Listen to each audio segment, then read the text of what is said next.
Hey guys, আসসালামু আলাইকুম। আমি সামির জৈন, আপনারা দেখছেন সামির জৈন ব্লগ। আর আজকে আমি যাব দুপচাঁচিয়া বাজারে, আপনাদেরকে ঘুরে ঘুরে দেখাবো কি কি পাওয়া যায় এই বাজারে। এটা আমার দ্বিতীয় ব্লগ ভিডিও, আশা করি আপনাদের সবার অনেক ভালো লাগবে। তো চলুন আর দেরি না করে আজকের ভিডিওটা শুরু করা যাক। দুপচাঁচিয়া বাজার কিন্তু রাতের বেলা একটু বেশি সুন্দর লাগে দেখতে। তো প্রথমেই আমরা বেড়াতে যাব আমার দাদির বাড়িতে। এখানে এসে অনেক ঘোরাঘুরি করলাম আমার ছোটো ভাইয়ের সাথে। সেই জায়গাটারই কিছু অসাধারণ দৃশ্য আপনাদের সাথে আমি শেয়ার করছি। এখানে মূলত আস্তে আস্তে আমার বিকেল হয়ে গিয়েছিল। এই যে খেজুর গাছটাকে দেখছেন, এটা কিন্তু দুই পুকুরের মাঝখানে বর্ডার হিসেবে কাজ করছে। আর এই যে গাছটাকে দেখছেন, এটার নাম কি আসলে জানি না, তবে অনেক সুন্দর দেখতে।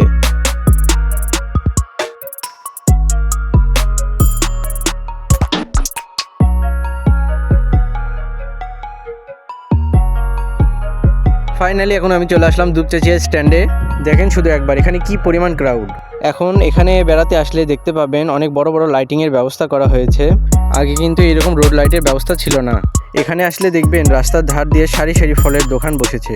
এই স্ট্যান্ডে নেমে ভিডিও করার আসলে কোনো প্ল্যানই ছিল না, তবুও বাস থেকে নেমে বাজারের আশেপাশে ভালোভাবে ঘুরে দেখতে লাগলাম। বেশ কিছুক্ষণ পরে ঘোরাঘুরি শেষে আমরা চলে গেলাম একটা আখের জুসের দোকানে। 20 টাকা গ্লাস হিসেবে বিক্রি করেছিলেন এই জুসগুলো এই আঙ্কেলটি।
এই দুপচাঁচিয়া বাজারে সবচেয়ে বেশি বেকারি আইটেমগুলো দেখতে পেলাম, যেমন বিস্কুট, চানাচুর, ভাজা বাদাম, হাতে তৈরি আচার।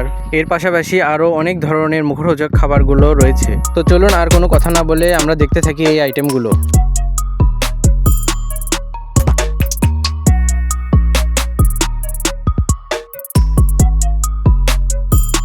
ভাইরে ভাই, এই বাজারে এত ফলের দোকান, এত ফলের দোকান। আমি ভাবতেছি এই ফলগুলো এত খাই কে। পরে আমি বুঝতে পারলাম এই বাজারে এত ফলের দোকান থাকার কারণটা কি। তো আসলে এখানে রাস্তার সাথে দুপচাঁচিয়া স্বাস্থ্য কমপ্লেক্স, সরকারি হাসপাতাল, যার কারণে এখানে অনেক বেশি ফলের দোকান। এই ফলের দোকানের পাশাপাশি এখানে কিন্তু অনেক স্ট্রিট ফুডের দোকানও আছে। তো আসলে একদিনে সব কিছু ঘুরে দেখানো সম্ভব না।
তো বন্ধুরা, আজকের মতো এই পর্যন্তই, আর ভিডিও বড় করব না। তোমাদের কাছে আমার একটাই রিকোয়েস্ট, তোমরা যারা আমার চ্যানেলকে সাবস্ক্রাইব করোনি তারা সাবস্ক্রাইব করে দাও ভাই, কারণ এইরকম নিত্য নতুন ব্লগ ভিডিও প্রতিদিন আমি আপলোড করব এই চ্যানেলে। আর তোমরা যারা আমার ভিডিওকে লাইক করো না, কমেন্ট করে জানাও না কেমন হয়েছে আমার ভিডিওটা, তারা কিন্তু সামনের ব্লগ ভিডিওতে আরও অনেক কিছু মিস করতে যাচ্ছ। কারণ সামনে কিছুদিনের মধ্যে আমরা 10 দিনের একটা চ্যালেঞ্জিং ভিডিও করতে যাচ্ছি, যে ভিডিওর মধ্যে থাকবে খুব সুন্দর ন্যাচারাল পরিবেশ, হবে নিজের হাতে রান্না বান্না করে অন্যকে খাওয়ানো, আর হবে প্রচুর মজা। বাই।